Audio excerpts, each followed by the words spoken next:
Hello বন্ধুরা, এই দেখতে পাচ্ছ আমরা এখন এসেছি পদ্মার ধারে। তো যাই হোক, আমরা পদ্মার ধারে ঘুরতে এসেছিলাম।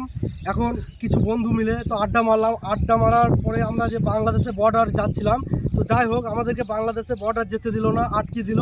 তো আজকের বললো যে কি আছে ওখানে বর্ডারের ধারে, ওই জন্য আমাদেরকে যেতে দিল না।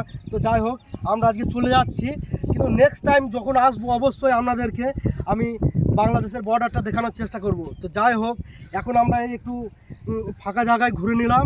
তো এখন ডিউটি যেতে হবে, আমাদের ডিউটি টাইম হয়ে গেছে। তো গুড বাই বন্ধুরা, ভালো থাকবেন। এই কিছু মুহূর্তখানিক একটু আড্ডা মারলাম, তারপরে এখন চলে যাচ্ছি আবার আমরা ডিউটিতে। তো যাই হোক, আজকে বাংলাদেশের বর্ডারটা যা হয়তো দেখাতে পারলাম না, ঠিক আছে। তো নেক্সট ভিডিওতে আমরা অবশ্যই চেষ্টা করব বন্ধু তোমাদেরকে বাংলাদেশের বর্ডারটা দেখানোর জন্য। Tata, bye, good night. আসো। হাই বন্ধুরা, আমরা এখন চলে যাচ্ছি পদ্মা থেকে, ঠিক আছে। এই যে আমাদের বন্ধু ছাবরি। তো যাই হোক, ছাবরি বন্ধু এখন মুখ লুকাচ্ছে। তো দেখে না, ওই যে পদ্মা, তারপরে যে আমাদের কিছু কিলোমিটার যাওয়ার পরে আমাদের বর্ডার বাংলাদেশ। তো যাই হোক, বাংলাদেশ বর্ডার আছে, দেখাতে পারলাম না, ওই জন্যে দুঃখিত তোমাদের কাছে। তো যাই হোক, চলে যাচ্ছি, টাটা।